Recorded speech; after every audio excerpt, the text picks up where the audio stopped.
colleges should be a place for open debate and intellectual inquiry. But today, almost all colleges silence expression through policies that are often illiberal and at public institutions unconstitutional.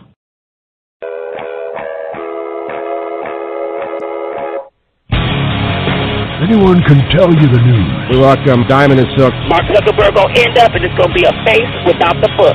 Book without the face. Hey, Megan, how are you? Now they're chipping away at the normalization of pedophilia, and the left is embracing this type of behavior. We welcome Dinesh D'Souza. I know I ticked him off. In a certain sense, it's a giant up yours to Obama, and that's why the left is freaking out over it. Jack Kennedy and LBJ, Clinton, and the double standard from the left. Yeah, I love how the left does nothing but push the most bizarre practices down our throats and up our tailpipes. It takes a real man to tackle the hot issues that really matter. Michael Hart is the man of this house.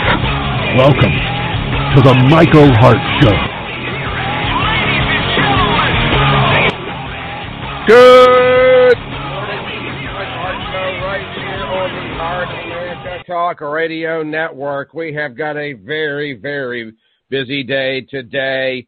A brand new report from the Foundation of Individual Rights and Education has discovered that up to 90% of all top colleges in the United States actually restricts free speech. We heard earlier from Laura Belts from the Fire Foundation. We're going to be talking about that a little bit more. We are broadcasting to you live right from the state of Alabama, where the numbers of restricted free speech are even worse than the national average. We'll break that down, take a look at a couple of different universities here, show you where you can get your hands on the Spotlight database, wherever you happen to be listening to us in the United States of America, to find out just how brainwashed your little kiddies are throughout America. Also, why is Harvard University apparently buying large swaths of California vineyards?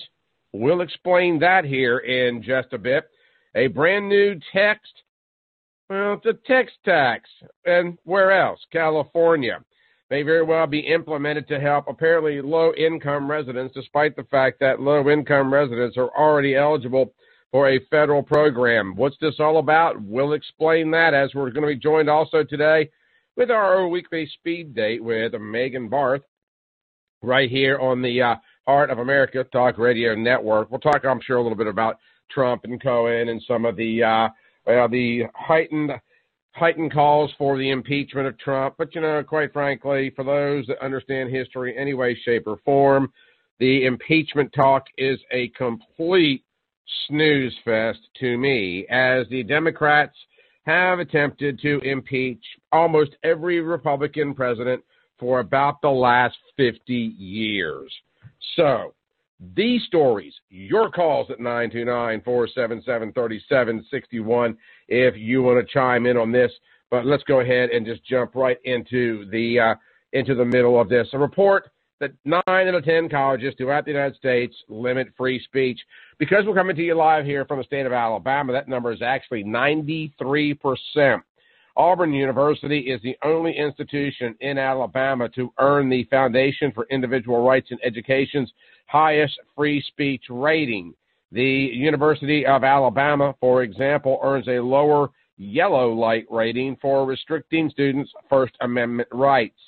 Almost 800,000 students at top U.S. colleges, according to the FIRE, the Individual Rights in Education organization, also including the University of West Alabama, Troy, and Auburn, Montgomery, must find free speech zones to exercise and express their viewpoints.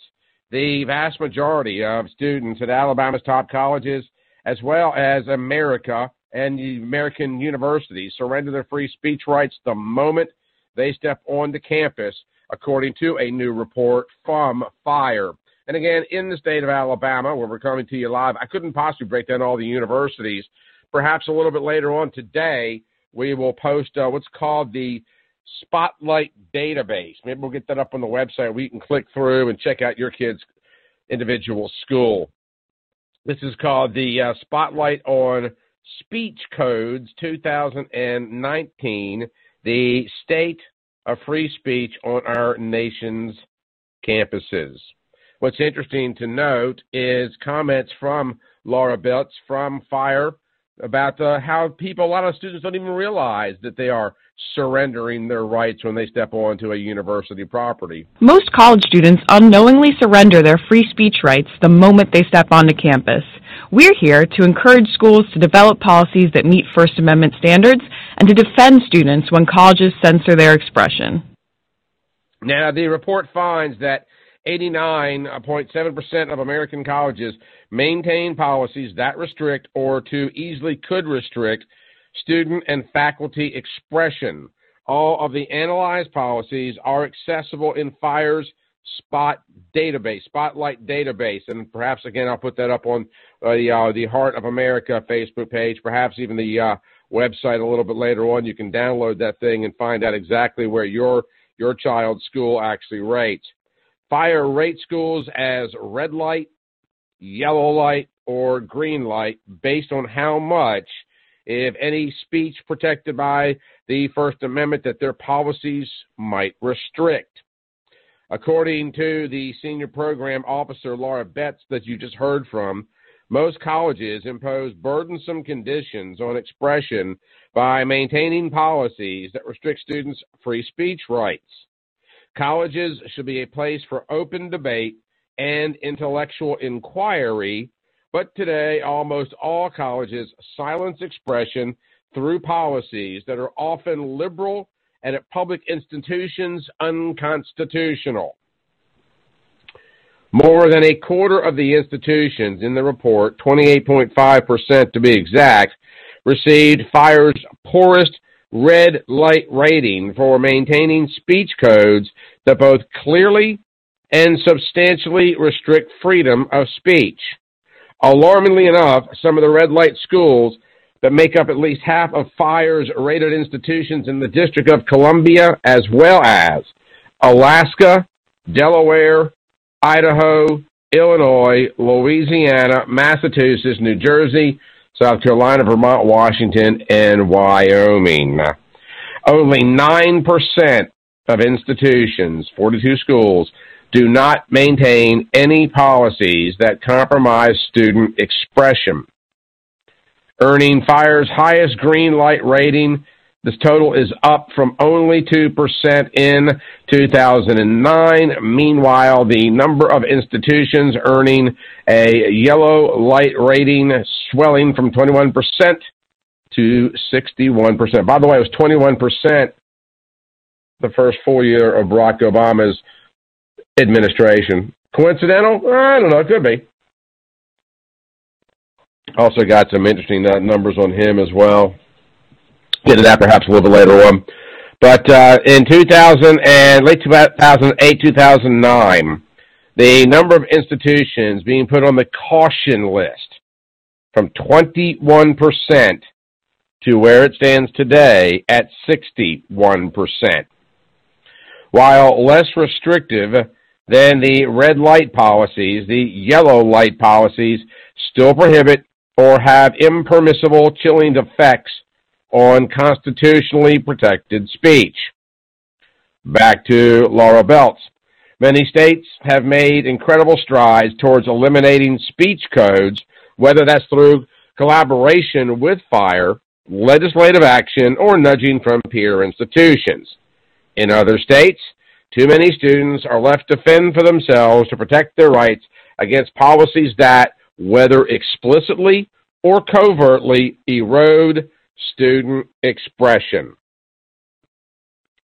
Neither public nor private colleges have a monopoly on silencing students and faculty numbers. Just over 90% of public colleges maintain policies that do not live up to their free speech obligations under the First Amendment. Private institutions are generally not bound by the First Amendment, but are responsible for living up to their institutional commitments of free speech. I'd like to stop right here for just a second and zing over here, take a quick little detour. If these policies were met with a constitutional challenge, in a court of law,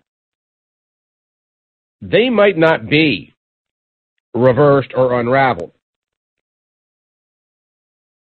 Over the last, well, probably 150, maybe even 200 years,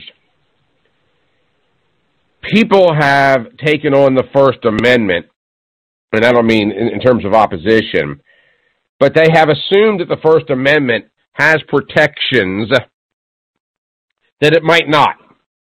The First Amendment was created to protect early Americans, and all Americans, of course, coming generationally speaking, from retribution after speaking out against the federal government. The argument can be made that a private institution does not have to honor First Amendment rights unless they are directed at the federal government. Now, the process of allowing freedom of speech to kind of morph its way into all aspects of the American vernacular took many, many, many years.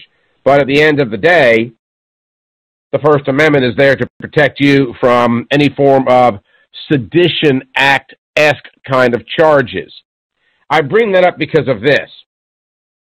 It's not just a matter of saying, hey, we can stand up and throw the Constitution in their face. We better stand up and educate our kids.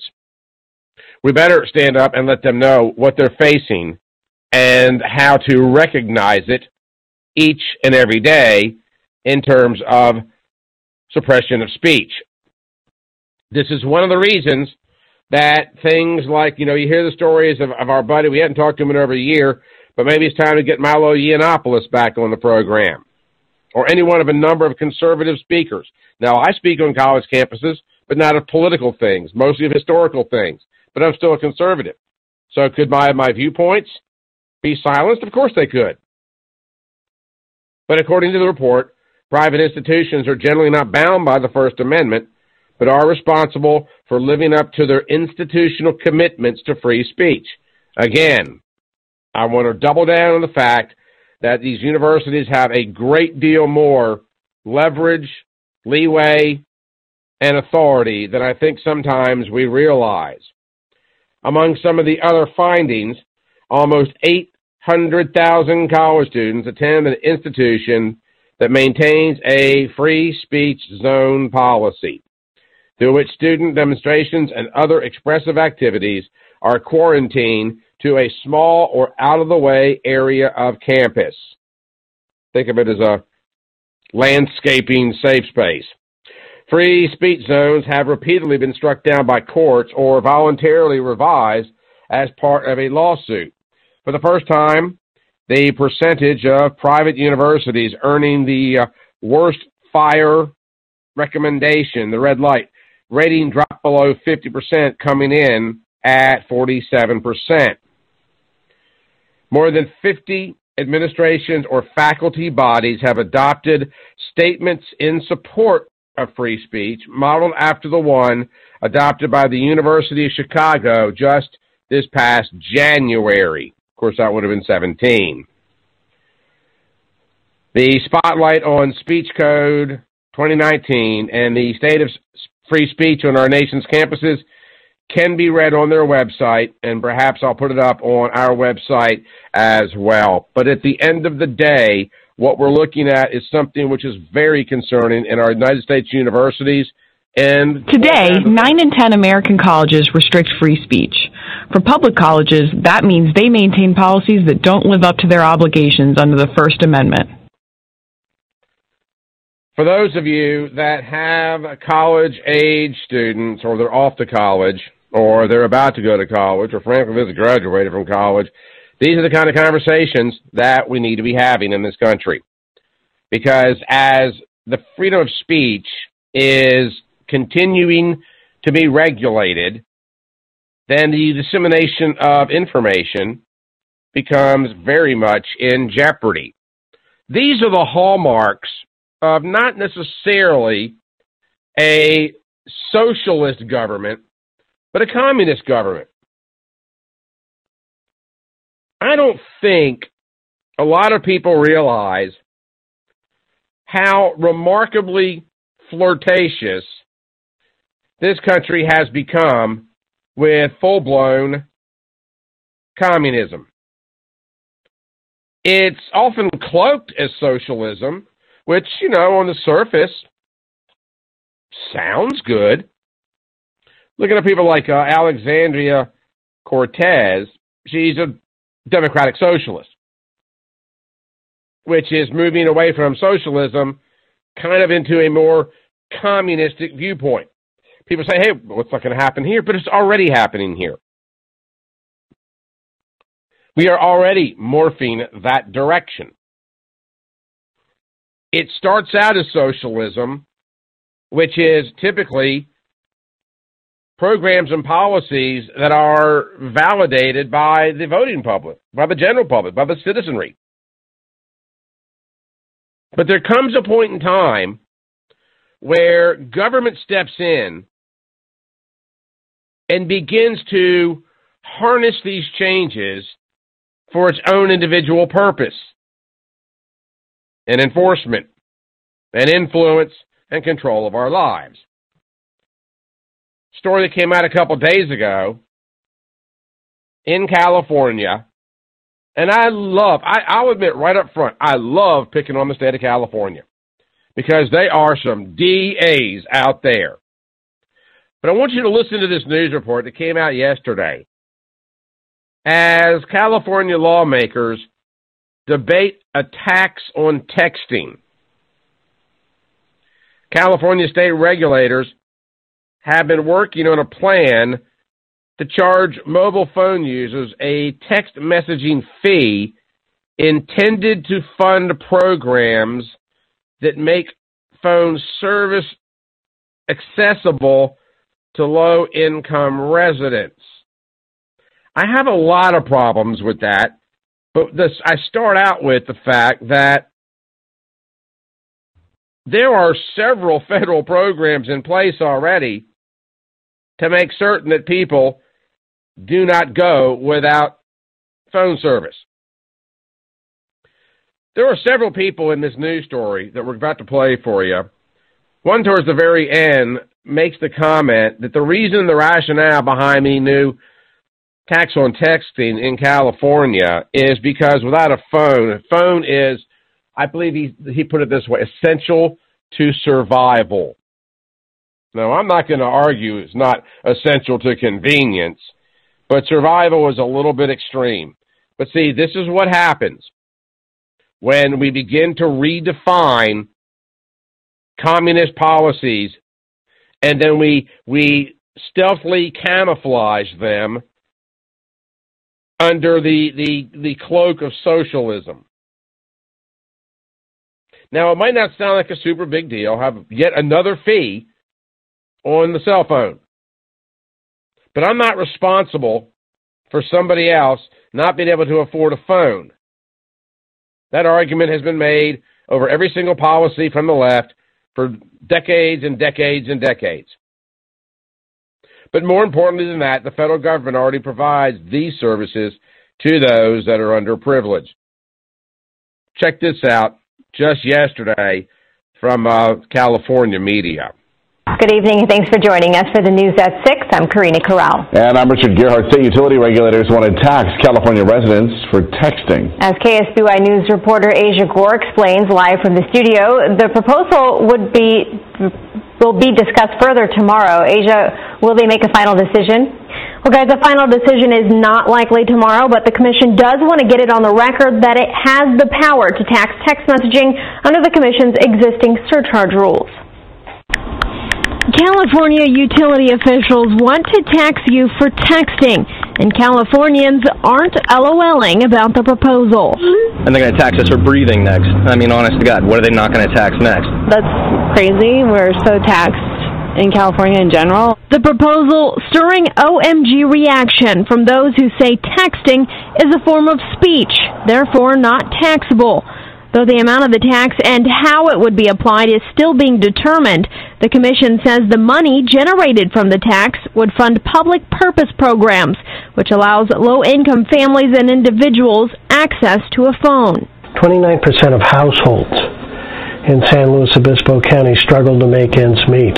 United Way of Slow CEO Rick London says many of those people have jobs but can't afford a phone bill. Without communication, it's hard to get to resources, it's hard to find work. Why are my tax dollars paying for other people to have phones? I do believe in helping low-income families, but it's just another program that's going to get out of control. The Public Purpose Program increased its budget by $328 million from 2011 to 2017. In that same time frame, revenue generated from the state's total reported interstate telecommunications industry dipped 32%. That imbalance sparked the tax debate, one London says is at least worth having. For people to really get in touch with how important this new technology is to survival. It used to be you needed to know how to hunt.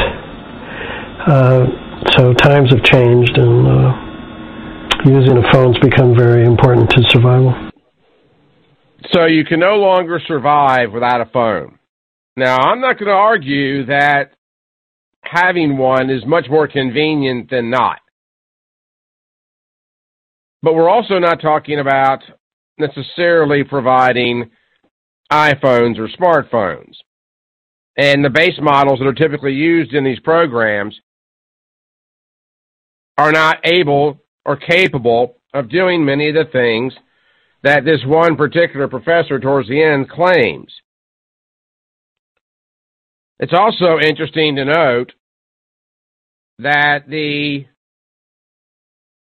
current cell programs that are out there have to be administered. And they're not administered from the federal government. The government actually offloads that. Years ago, one of the big federal programs was offloaded to a guy by the name of Carlos Slim.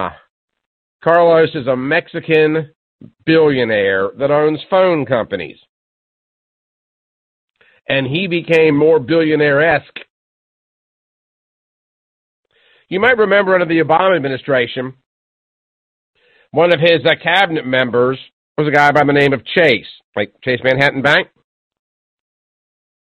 What bank do you think received the federal contract to manage the disbursement of most of the EBT cards? It has to be administered by a bank. Federal government doesn't have the ability to do that. For any of you that might have read the arduously long Atlas Shrugged,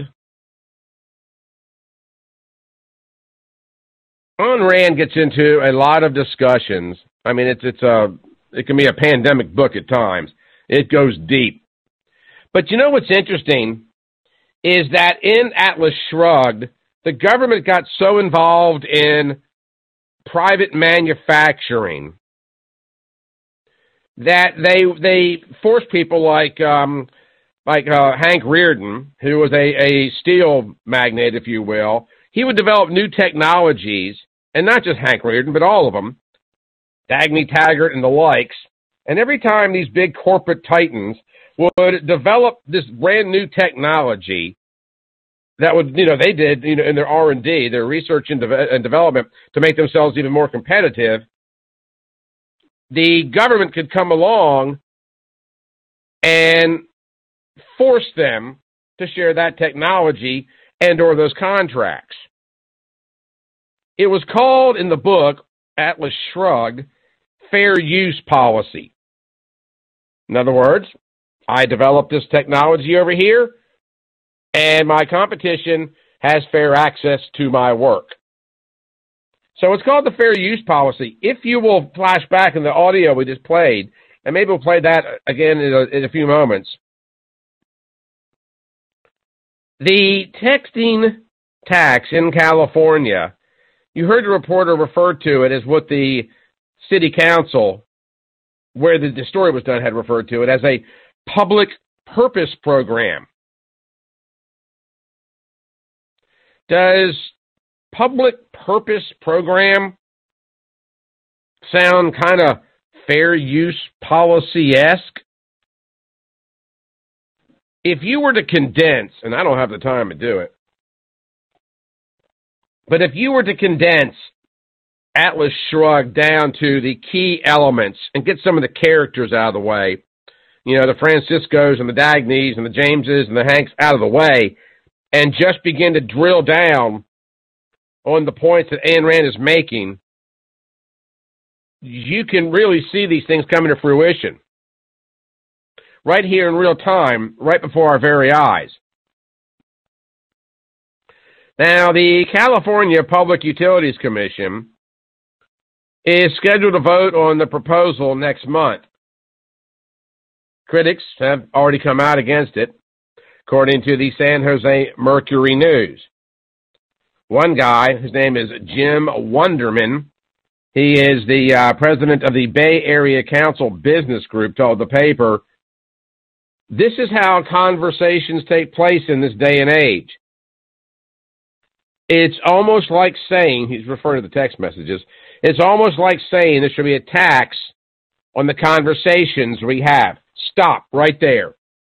Let's go right back over here and let's get our wedding clothes on and let's marry the tax on texting to the report of 90% of colleges in the United States restrict free speech.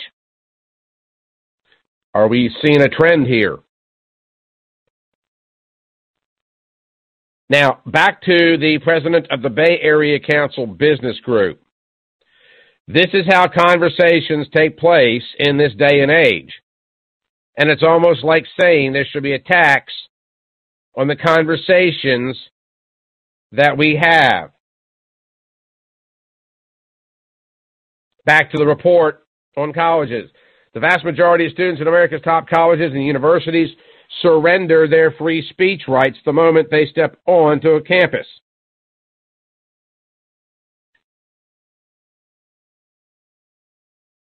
Interestingly enough, if you take a look at the Spotlight database for the Foundation of Individual Rights in Education, a huge chunk of universities located in California have earned a red light rating, the poorest rating you can have for freedom of speech.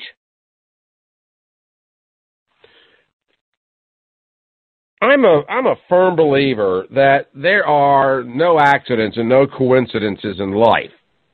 It's a personal philosophy of mine. And almost every single day, I can take almost any single story and blend it into something else that's going on in the world. Because we're not seeing a change necessarily in policy, but in philosophy, individual philosophies and ideologies.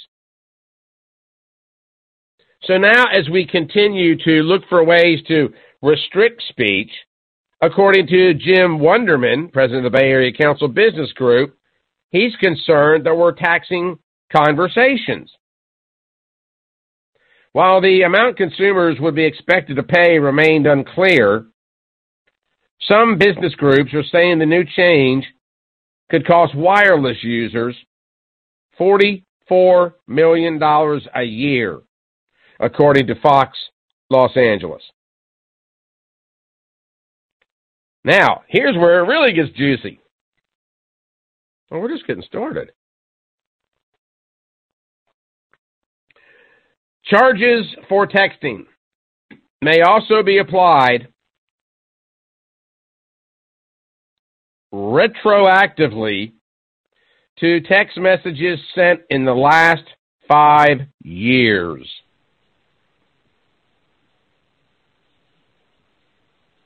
Capiche? That precedent would chalk up a bill of more than $220 million, according to the Mercury News. The wireless industry argues that the fees would put carriers at a disadvantage since competing message services like Facebook's Messenger and WhatsApp would not be charged the new fees. It's a legitimate concern.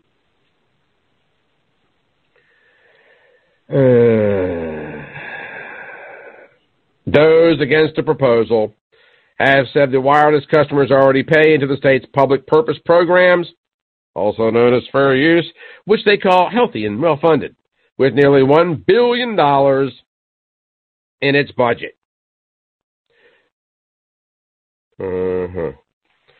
So, cloaking communism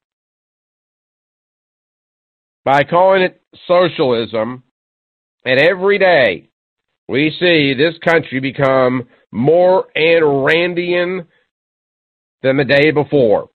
So we have restricted the free exchange of ideas in large part on our universities, and now a new tax on texting in California. And it's not going to go for a vote, as you heard in the report. The state legislature already has the right. If this happens in California, Washington State will fall, then will Oregon, then will Idaho. It can't come to Alabama, BS. Before we get out to the phones, the University of Alabama in Tuscaloosa has received a yellow free speech designation from the Foundation for Individual Rights in Education. But I thought that Alabama was arguably the most conservative state in the country. That's because, yes, ladies and gentlemen, even in the deep South, these things can occur. So if you think for one moment the text on taxing would not eventually migrate eastward, you are out of your mind, because almost everything we see certainly has. So then it comes in to New England and New York and slowly works its way down the eastern seaboard. And interesting else to kind of note here, how would they know how to text the last 5 years retroactively without knowing the text volume? I'd also like to point out one other thing before we get out to the phones. This is a dollar amount put on your phone for the purposes of texting, right? What if you don't text? What has the argument been for many, many, many years about seniors that have gotten their kids out of school and being upset about property taxes or ad valorem taxes on their residences to help support the school system? Now, I understand the argument that good school systems keep property values up, but we've still heard the argument time and time and time again. So you've got a situation here where you've got, grandma, grandpa, whoever. They don't text, but they still get hit with the same fee. And now you've also got the state of California suggesting they might go back 5 years and tax every text message that these people have used. 929-477-3761, 929-477-3761. That is the number for you. We're going to take a real super quick break because the phones are already starting to light up here just a bit. So y'all give us an opportunity to kind of reset. We'll take your calls on the other side. You're listening to the Michael Hart Show on the Heart of America Talk Radio Network.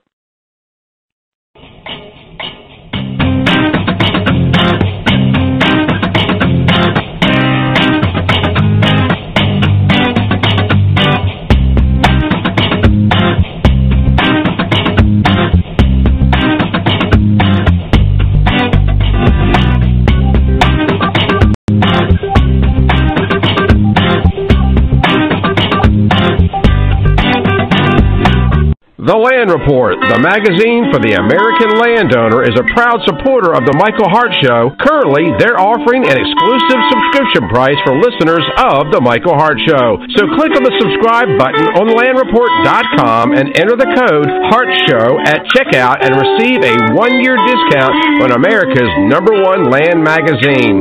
You'll get a full year of the Land Report, which normally goes for $59, for only $15. That's a 75% savings off the cover price. Again, that's promo code HARTSHOW at checkout of thelandreport.com, and make sure to check out the Land Report on Facebook if you love land. If you're a fan of the Michael Hart Show and are enjoying the daily commentary, interviews, and audio shorts, then please consider supporting the program financially.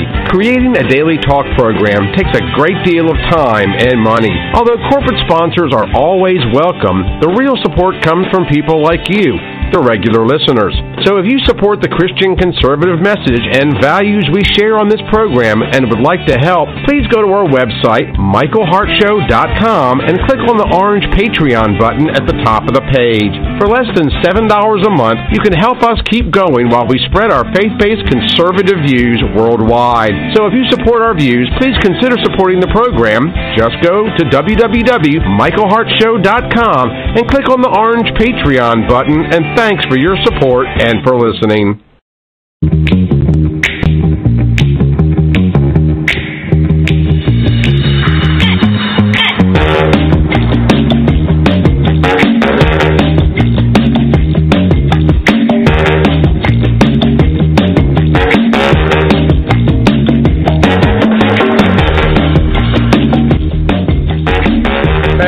Welcome back. I want to remind you, our good buddy Megan Barth from ReaganBabe.com will be joining us here in about 25 minutes or so. Been texting and taxing.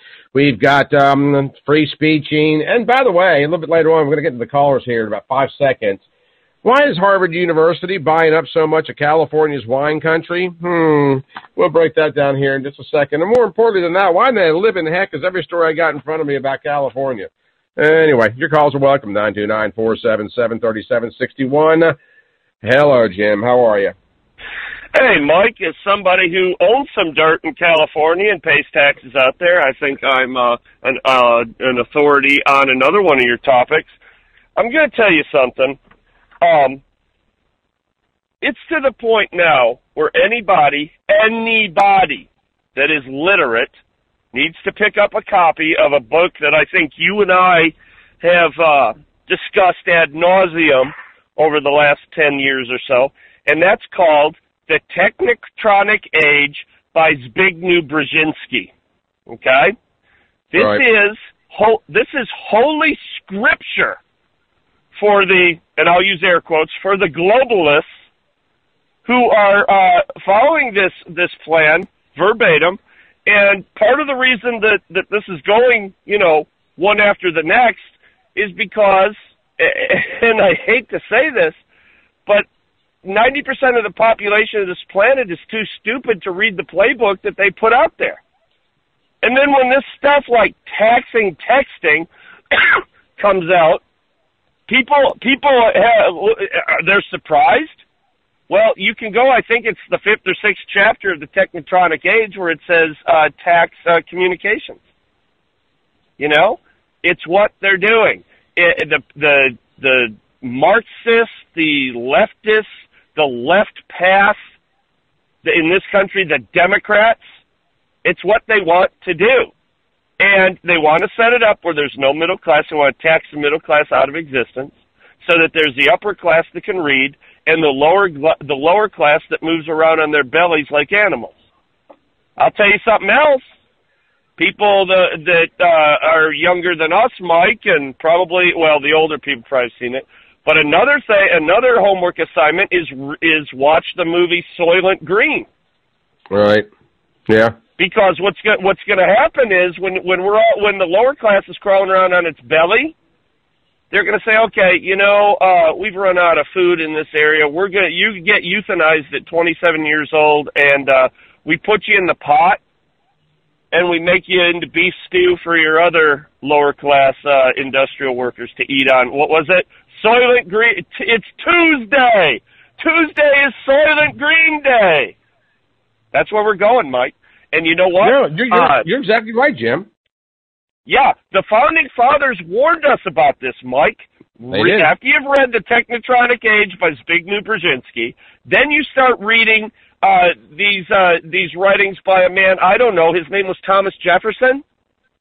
Mike, you have so many people in our country that have checked out of the political process. It makes it easy for scumbag vampires like the people who run California to pull this crap. And I'm telling you, this blissful ignorance, it only leads to two places: tyranny or civil war. And I'm going to tell you the state of California has finagled it to become a one-party state with pretty much 90%, well, I'll say 100%, but they keep 7 or 8% under wraps from the idiots that live out there. They are a communist country weaseled into the United States.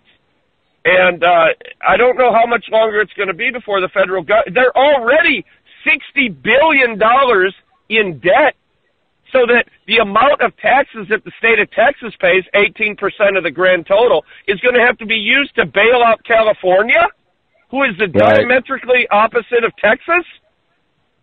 Well, I know. Something's got to be done. And go ahead. No, you go ahead. Finish up for me real quick, though.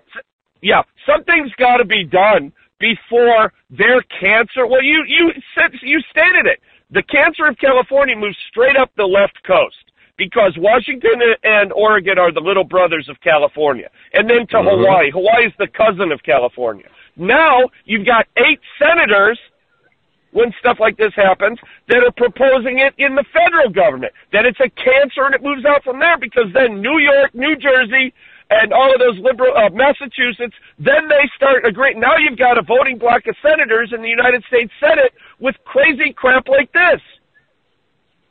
Right. No, you're right. You're right, Jim. Good call. Very good clarion call as well. Appreciate it so very much. You know, the observation from Jim of people being politically checked out is absolutely spot on. It also happens to be one of the reasons that you've got this report that 9 out of 10 colleges in America, and it's even higher than that in the state of Alabama, where broadcasting via live from, are restricting free speech. Why would you want a restriction on free speech? Well, because you don't want people talking about the very issues that are going on. You know, going back to the founding days, the framers, the founding fathers, they had to cloak their conversations because they knew what the end result would be. It'd be hanging. Yesterday, in our Unknown America segment, and by the way, tomorrow is going to be situational security. We're going to be talking about workplace security and how to keep yourself very safe. Hang tight, callers. I'm coming right back to you. But, you know, it's interesting that you had this situation in this country in our founding days, our constitutional days, Declaration era, where these guys had to meet clandestinely because they weren't allowed to speak such things. In yesterday's Unknown America, we got into one of the chapters on Unknown Black America and the fact that some slaves, particularly in colonial America, the colonial period in the 1700s, some slaves that inadvertently were educated found out that they had rights to sue for their freedom. One was by the name of Elizabeth Freeman. Her name was actually Mum, but when she was domesticated, if you will, here in the United States, she changed her name to Elizabeth. She sued and won for her freedom. But why? Why is it an issue? It's an issue because even in the slaveholding era, people knew if they're educated and they talk and they plot and they scheme. You want to talk about Nat Turner? People that the black community that was educated learned that they had rights they did not even know that they had. Rights that were kept from them by a populace that did not want them to know. Oh, yeah, what was it?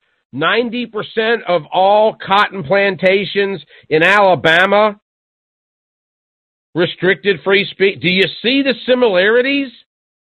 Damn. Folks, it's time to wake up. You've got new plantations. They just happen to have football teams. Now you're taxing a form of speech in California. You're restricting other types of speeches on our campuses because they don't want us talking. You do realize that in the amendments, it's also also grants you the right to, what's that word? Oh, yeah, here it is, assembly. Your free speech rights, or the press, or the right of the people to peaceably assemble. When does that right start to get restricted? Because you know why people assemble? They go to political rallies. They go to churches. We're talking about organized assemblages, not going to the mall. And your constitutional right to assemble is contained in the same amendment that protects your constitutional right to speak freely. No wonder we have 90% of our American universities having restrictions on free speech. And now in the state of California, the attempt to regulate via taxation another form of free speech. This is one of the reasons we've been screaming at the top of our lungs to help us get the word out about this program and to take these things on the street and tell other people about them as well. Because if you think it ain't going to happen, folks, it's just like this, the classic thing about, how do you boil a frog 1 degree at a time? Can you not feel the heat? Can you? Most Americans can't. You feel free. You are one slip up away from the federal government getting all up in your stuff. And if you don't believe it, well, you will ultimately pay the price for it. Hello, Clark. How are you? Hey, Michael. I'm great. And yourself? I'm a little flustered today, but I'm fine. Well, you probably get past it. If I cover stuff you and Jim talked about, I apologize. I was talking with colleagues through most calls. So, but anyway, on this text tax, do you remember the show in Living Color? Oh, yeah. Jim Carrey was on it, the Wayans brothers. Yeah. You remember the bit that Damon Wayans and the Greer guy did where Wayans would have new ideas for mo money, mo money, mo money. Do you recall that at all? I do. I actually did watch that program. Well, when I saw the text tax, that's what immediately came to my mind was the mo money bit. Mo money, but anyhow, the left needs to start watching some more international news. Try that and see how it goes. What, like, out of France? Yeah, like that. The whole Yellow Jacket deal, this isn't just about that diesel and gas tax. This is people fed completely up. Well, they are. And how far are we from that here? I have to wonder. Until people just, there's that straw that will eventually break the camel's back. And it would be interesting to see if it would be a text tax in California that finally gets them woke. I don't know. Be interesting. Well, the thing is also, I hate using the term slippery slope because it sounds trite. But the reality of it is, Clark, this does present opportunities to really make this a widespread type of a policy. And then more importantly than that even, so desperate to maintain control that they're willing to tax text messages retroactively. How in the world do you do that? Why do you do that? Well, on top of that, there's already federal programs in place for cell phones. Who does California think they're kidding? Well, is there any doubt in your mind that if Barack Obama could have gotten away with it, he would have taxed the money you have in the bank? Not one bit. Because Clinton also talked about that when she was campaigning. The only reason Barack Obama did not do that was they stuck a finger in the wind, and they had enough sense to say, the backlash on this is just going to be too much. We can't do this. Mm-hmm. That's the only reason they didn't do it. There was discussion at one. Go ahead. I'm sorry. Okay, so there's not any slopes that aren't slippery. And we just need to constantly remind ourselves that, every time they open a door with something, and this is all it's going to be, no, it's not. It's going to keep on and keep on and keep on and grow and grow and grow. We've been promised time and time again, when they slip the income tax in on us, it'll never be more than 1%. And, my gosh, it's been up above 70, hasn't it? Yep. Well, back during the FDR administration, it hit 96. Yeah, I mean, so I don't know. The slopes are slippery. You were fixing to say something, and we kind of got on top of each other there.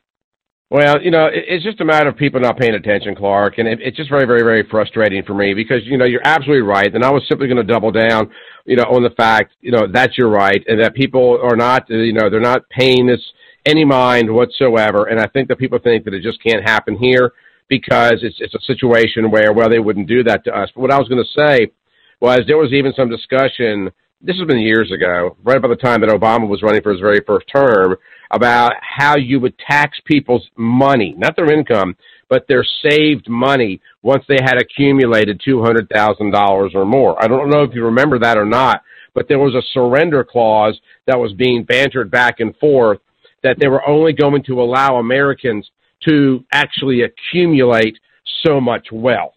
Now, that was, but that once that got discovered, it got beat up just like the Critical Information Needs Study, which was also a product of the Obama administration that was going to mandate that a federal monitor be put in every newsroom in America to monitor what was being disseminated out across the airwaves, particularly in conservative talk radio stations. And that was and people think I'm kidding about that. Just Google CIN or Critical Information Needs Study. The pilot program was supposed to occur in North Carolina. Well, the owners of a lot of these broadcast stations, they gave them holy hell and threatened all kinds of lawsuits. But here you have an accumulation or a surrender of your dollars, as well as the federal government literally experimenting with regulating what is broadcast by the media.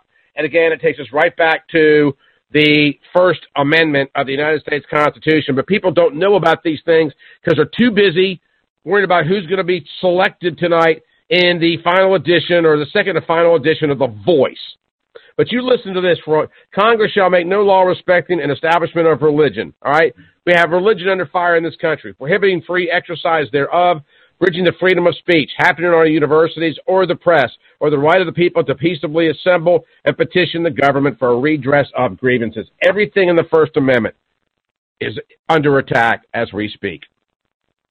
Yes, it is. They've achieved this because it's not so much that they're not, that our youth is not informed. They are just misinformed. They're very well misinformed exactly right. By the left. Well, again, that's why I wrote this book. Not that it's going to inform you about the Constitution, but the fact that people, if you got anything out of a book, Unknown America, here's the lesson to learn. Don't believe anything you've been told. Period. And I'm not going to go all Alex Jones on you here, but it's the truth. These people in D.C. and our respective state capitals lie through their tooth, and they do it all the time, Clark. Oh, yes, all the time. It has to be all the time because if they let up for a minute, people might get informed rather than misinformed. You're right. You're right. You were talking about communism versus socialism earlier, and, the citizenry voting in socialism, and then you got, state ownership of the means of production versus state control being another distinction. But really, right. Michael, if you're not a leftist, as far as I'm concerned, you got a child molester and a pedophile. I don't know what the difference is, and I don't care. And pretty much it's the same for me with if you want to put me under socialism or communism. I have equal distaste for both and don't want to be controlled by either. Well, there is one bright light in all this, Clark, is the fact that if there is one body of people in this country that are the most likely to text, it is the younger people. I mean, I'm 50. I'll be 58 in the summer, but I do text. But there are people out there, the younger set, my daughters and sons that are all in their 20s, I'm not even sure they know how to talk on a phone. It's all texting. Hopefully, Michael, it's worse. It's worse than that. They would rather text to one another if they're in the same room than have a conversation. No, I completely agree. But see, that might be good in this story. The fact that maybe it'll wake this generation up to what this government is trying to do to them. We can only hope. But there you go. Jinx. Clark, I appreciate the call so very much. I'm getting tight on time. Got to get to Megan and Tolly here, but I appreciate you panning in, my friend. Take care now. You too. Have a wonderful day. Hopefully we'll hear from you tomorrow. Let's get out to Tolly real quick because Megan Barth over ReaganBabe.com going to join us about 5 or 6 minutes. Good morning, Tolly. How are you?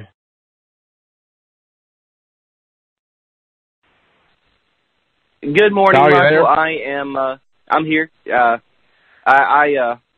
I'm okay. I'm glad we live in Alabama where they don't tax texting. Oh, wait, they do, because everything is taxed.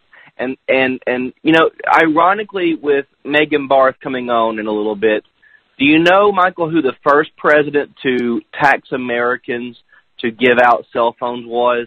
I'll give you a hint. It wasn't Barack Obama.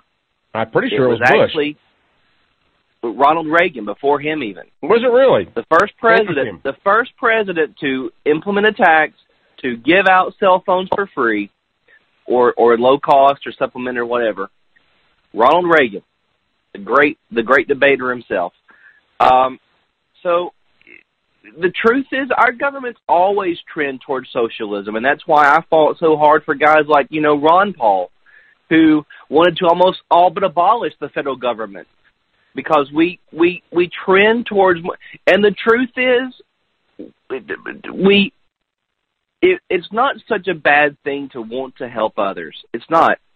Well, but the problem with it's just not the role of government. Exactly, and you know this so well. But it always bears repeating. The problem is these politicians are greedy.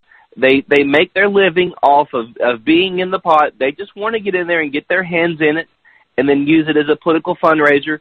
They seek power. Like all men, they seek power. And what did the Lord of the Rings teach us? That men above all are corrupt, and power corrupts. And so I want to say this, though. They did bite they did choose the wrong place to collect these revenues from, because I guarantee you in these rooms with these old white men, and that is still what the majority of it is, but it's not as entirely true as it used to be, sitting around, they think, well, we want to do all this and this. Where can we get the money that they won't notice it? Because they don't really care about providing cell phones and texts, and they just want to get the revenues wherever they can. They want to get the largest revenue base. If they could tax breathing and get away with it, they would. Well, see, that's also a hallmark of socialism. If we're going to fund, social policies that are going to feed the homeless, and it's going to cost me an extra, 15 cents on my cell phone bill, that's one conversation. But no, you're absolutely right. You've got these pet projects that they've dog-eared, and they're looking for any way, because they know that people aren't going to stop texting.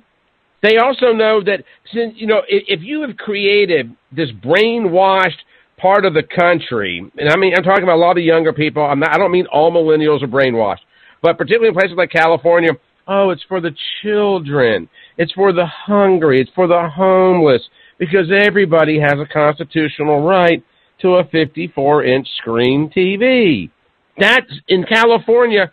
That is the class of people that they have created, so it's easy for them to sell the notion of a taxation on texting to help support the children. But that's not what the money is typically used for, as you point out. Whatever they want to use it for, whether it's a junket to Sex Island with Jeffrey Epstein, or, a brand new lake house, or whatever the case may be, they will guise it, they will cloak it, they will present it under the auspices of it's for the poor folks and for the kids, when in actuality, it's just another greedy power play. We've been naming the podcast, because when you put out a podcast, you need to put a title on them, and I've been naming them here lately. I think you just gave us the title for this particular episode. We're going to call it A Junket to Sex Island. That's going to be the title now. I think that's a pretty good phrase there. But the thing is, Michael, they are so the kids are so self-centered now, and I guess kids have always probably been that way. But in particular, we've just fed it to the point that it's grown to the point of how could it get any bigger and worse. I think they actually bit off. I don't know how to word this. They tried to bite too big into the apple, or they found a base that is so broad that they thought they could get away with it, but I think the text messaging thing, although, yes, it has a broad base and it makes it where the fee will be small and they can collect it, I think it's going to come back to bite them because kids are going to go, well, we don't want you texting our taxing our texting. They would rather tax anything but that. And so I think it actually is going to come back to bite them because it's going to expose what it's all really about. It's all about income and what government calls revenues. What libertarians like Ron Paul, that's twice I've said it, by the way, libertarians like Ron Paul calls it theft, but the government calls it revenues. And we don't need to get the revenues. We need to cut the spending. We need to cut the spending. We need to cut the socialism and let the money stay in the free market where it's most effective and productive, and stay in the hands of Americans who want to spend money freely. That's how you get prosperous. So, well, it's just the Frenchman Frederic Bastiat called it plunder. It's all the same thing. And by the way, he said plunder 200 years ago. So people just do not understand that this has been going on for the longest period of time, and it's habitually getting worse by the moment. Tolly, I got to make way for Megan. She's calling in. I appreciate it so very much. Guys, quick break. Coming back on the other side. It's not right versus left. It's us versus them. It's the Michael Hart Show.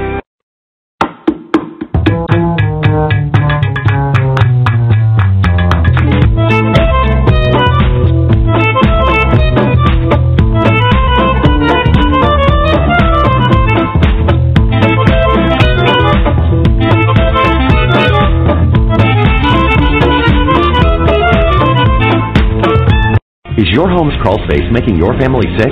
Let Alabama Water Management inspect your crawl space today. A wet, moldy crawl space can cause serious foundation problems. They are breeding grounds for disgusting odors, polluted air, potentially harmful allergens, and volatile organic compounds that can actually make breathing difficult and the air in your home very unhealthy. Don't take chances with your family's health. If your home has a crawl space, call Alabama Water Management today for a no-cost, no-obligation crawl space inspection. The Land Report, the magazine for the American landowner, is a proud supporter of the Michael Hart Show. Currently, they're offering an exclusive subscription price for listeners of the Michael Hart Show. So click on the subscribe button on landreport.com and enter the code HARTSHOW at checkout and receive a 1-year discount on America's #1 land magazine. You'll get a full year of the Land Report, which normally goes for $59, for only $15. That's a 75% savings off the cover price. Again, that's promo code HARTSHOW at checkout of thelandreport.com, and make sure to check out the Land Report on Facebook if you love land.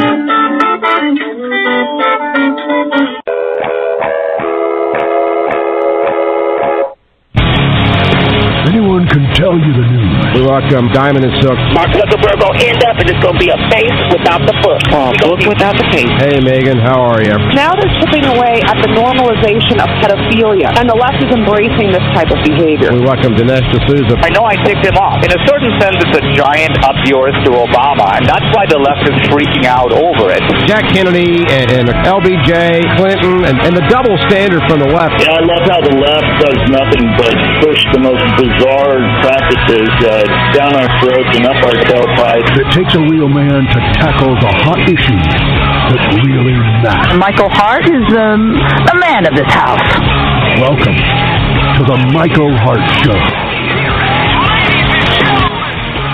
Hey, welcome back. It is Thursday, which means it is time for our weekly speed date with none other than Megan Barth of ReaganBabe.com. We have got a lot that we're going to talk to Megan about today.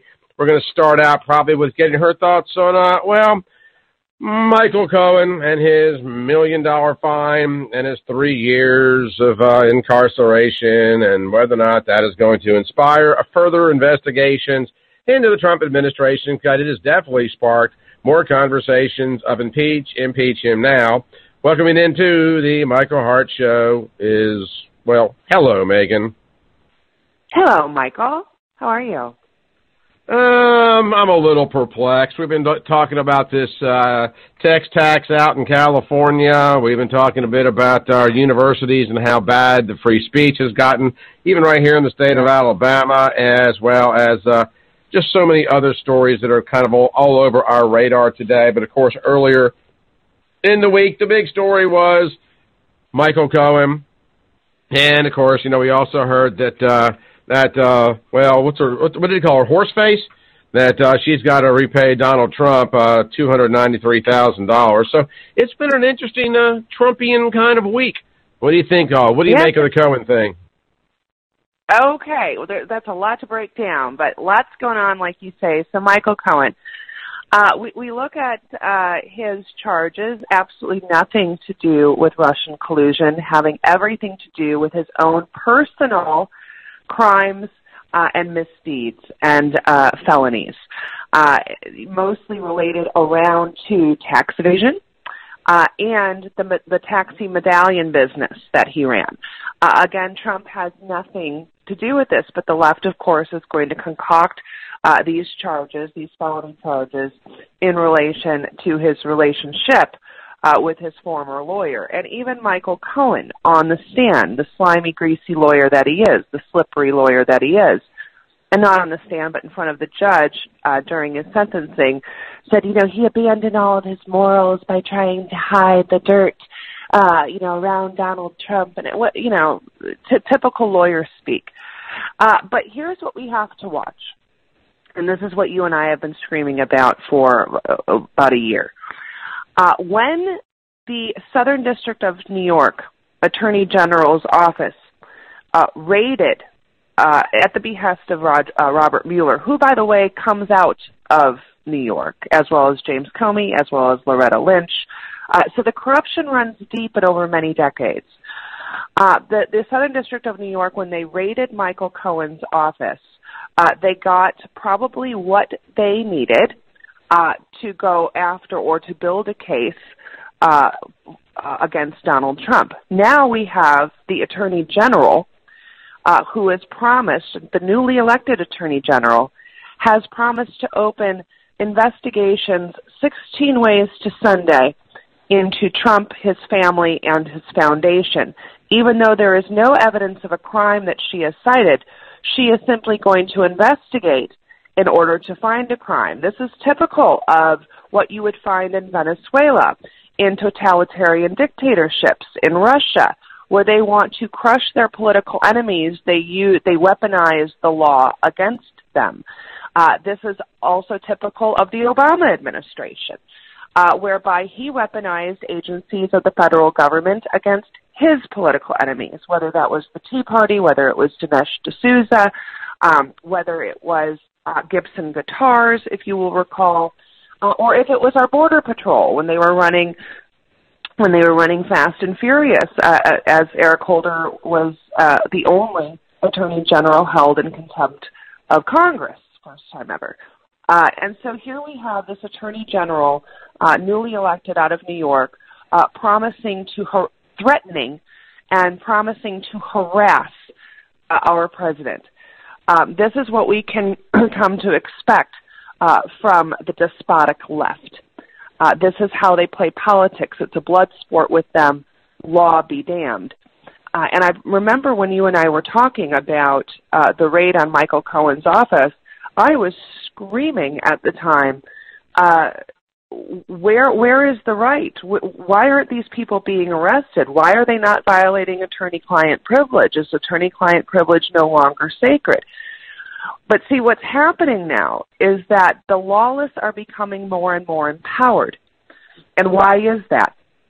Well, it is because that not one damned Republican, attorney general, or person worth their salt is filing charges against Hillary Clinton.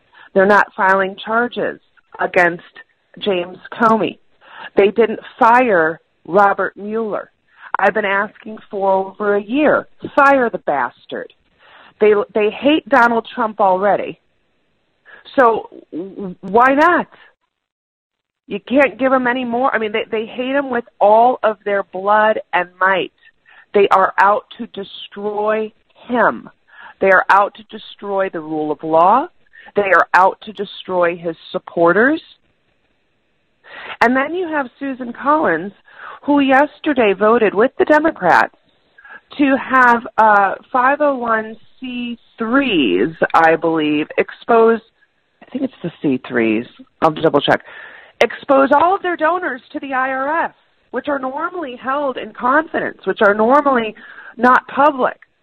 So you mean to tell me we are going to give the IRS, who doesn't require the information, we're just going to give the weaponized IRS more ammunition by revealing people's names? And you know they're going to go after conservatives because the swamp is deep.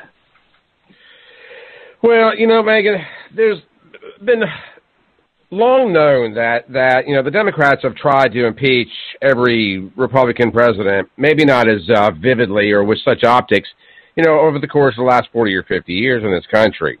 And it just continues to show their complete lack of appreciation of the process, a process that they say that they are protective of. We have this just brilliant meeting in the Oval Office between Trump and Pelosi and Schumer. Schumer's over there acting like a schoolboy, rolling his eyes. I thought both of them, they took an oath of office to, protect this country from invaders and enemies, foreign and domestic. They don't seem to give two shakes and a damn about that. We've got all these idiotic debates about, whether or not we're going to shut the government down, which is a complete farce. I don't know if you remember this or not. I found it so remarkable. I even posted it on my Facebook page. I wish I could find it. But during the Obama administration, the administration, they threatened to shut the government down, and it did happen, over the same kind of budgetary crisis.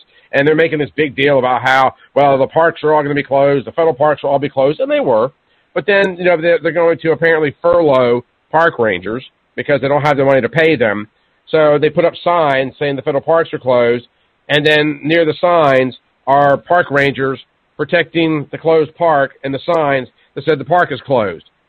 And there are so many people out there that don't see this for what it is. Essential services continue, the military continues, Social Security continues, but then you're using Pelosi and Schumer using this captive mindset that Trump's going to shut the government down because he's being an insolent schoolboy because he wants to throw nursing mothers and their babies back across the Mexican border. And I'm just overwhelmingly frustrated with it. And there's too many people. And I don't know that I'm frustrated with Pelosi and Schumer as much as I'm frustrated with the people that are falling for this garbage. Yeah, and I hope he throws nursing mothers and their babies back across the border. Let Honduras or Mexico take care of them. You are just so mean. Yeah, I know. It's probably going to blow back. But I really don't care, honestly, because that's the honest truth. We have veterans. We have homeless children here. We have homeless veterans. We have plenty of Americans in need. We've let in 100 million, we've let in 22 million illegal aliens. Then we have legal aliens. Then we have all of their anchor babies that they've dropped here. We're up to nearly 100 million foreigners, legal and illegal, that we have to take care of. That's nearly 30% of our population. I think that we've actually been a pretty kind and open nation historically. And so when you look at the government shutdown, okay, this is the new fear tactic. Well, it's always been the fear tactic of the left. Ronald Reagan shut down the government 21 times. Did we live to talk about it? Yes. What's interesting about the government shutdown is that they only furlough non-essential government employees. And I kept asking at the time, if they're non-essential, why the hell are they working? Right. If they're non-essential, why are we paying them a pension and a bloated salary? And Michael, I don't know if you caught this, but there was I can't remember who published the study, but the highest per capita income in the whole entire country are in approximately a half a dozen counties around D.C. So the swamp pays well. And CNN yesterday put out a tweet, which I favored and haven't retweeted yet, that federal employees are really under duress during this administration. Again, I don't care. What, they can't retire when they're 52 now with the full pension and then go on to collect another pension from somewhere else? They can't double dip anymore? What is the duress that the federal employees that live in the 5 richest counties around D.C., what type of duress are they dealing with? Are they dealing with the same duress that we dealt with for 8 years under Barack Obama, where no one could afford their health insurance, where people were stripped of their health insurance and their relationship with their doctor? Oh, yeah, and not to mention historical foreclosures. Right. Yeah, and historical unemployment and historical closings of manufacturing facilities and energy facilities and coal facilities. But see, the mainstream media and the Democrats don't care about the middle class anymore. They don't care about American citizens anymore. They don't care about black Americans anymore unless they can use them, which they've done for decades. All they care about now are illegal aliens. And you have to ask yourself why. Why would they care so much about illegal aliens? Well, they must be benefiting from illegal immigration. They want open borders. They want massive illegal immigration because they need more dependency. They figure that if we allow in, unabated, millions and millions of non-English speaking people, millions and millions of low-skilled people, they create a new dependency class of people. And the bigger the dependency means the bigger the government. And the bigger the government means a happy Democrat. And then we also have to look at this mass invasion that the Democrats are cheerleading for from third world hellholes. You'd have to say, geez, why else? They just can't be dependency, right? Well, no, it's about power. Well, how do Democrats get power from illegal immigration? They get it through the census. And this is one of the most under-discussed points that actually I just wrote about an op-ed, and hopefully it'll get placed soon. But for about 30 years, we have counted illegal immigrants in the census. About 30. Now, over that time, we've had massive illegal immigration.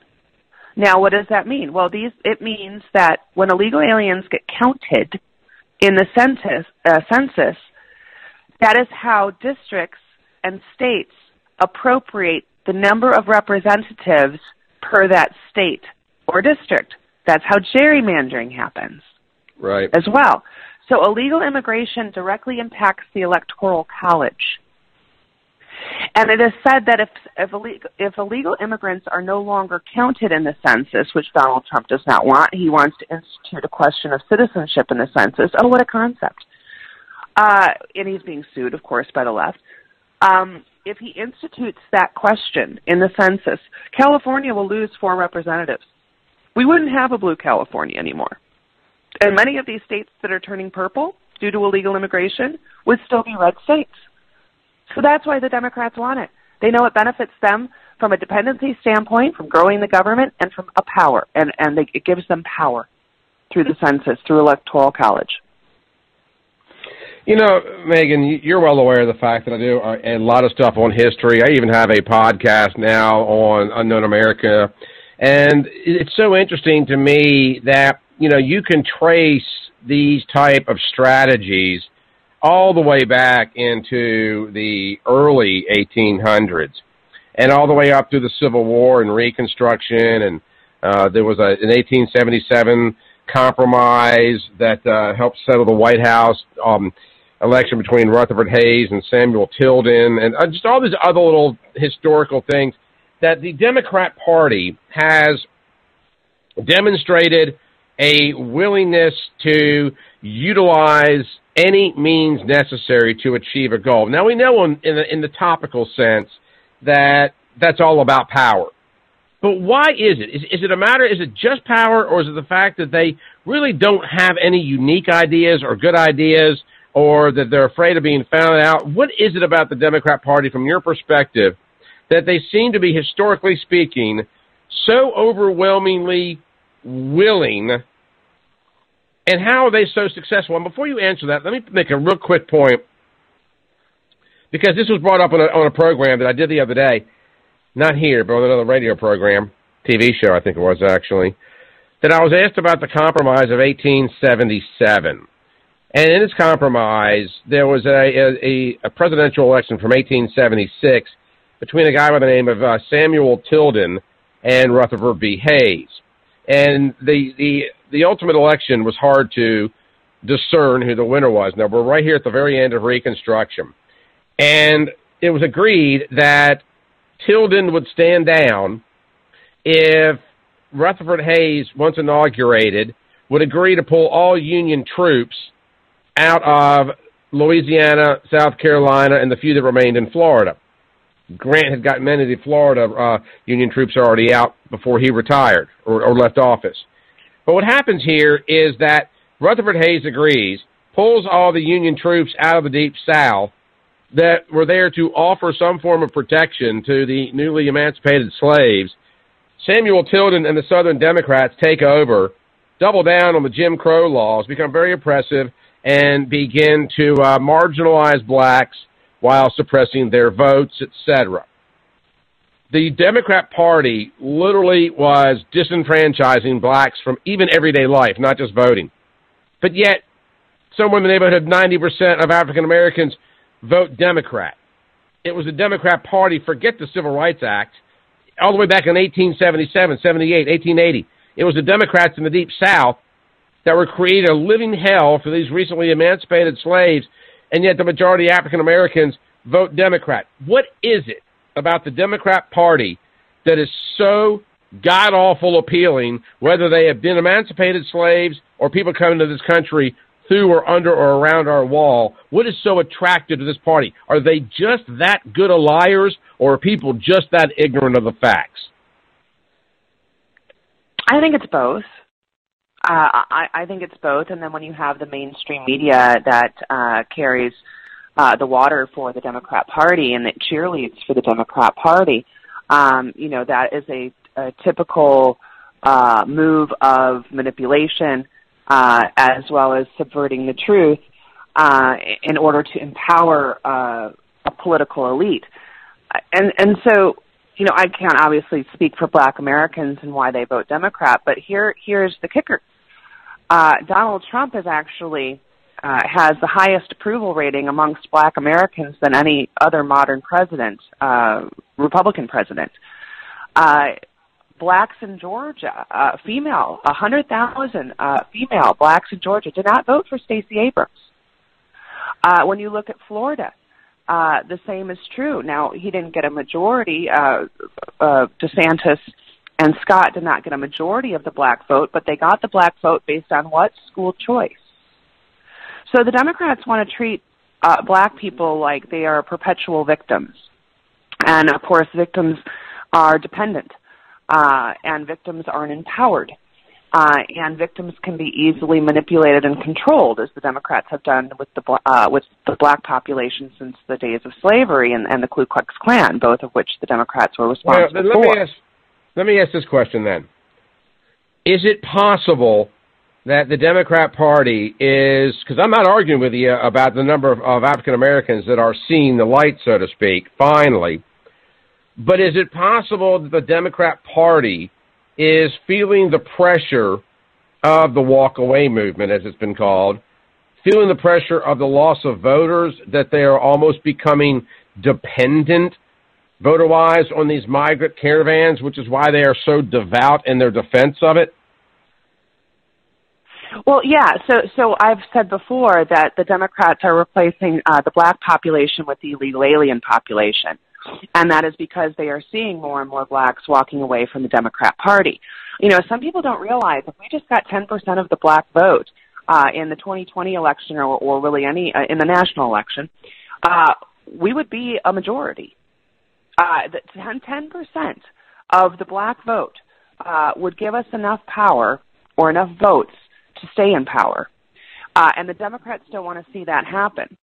If we get 12%, even better. If we get 20%, the Democrats could be a permanent minority.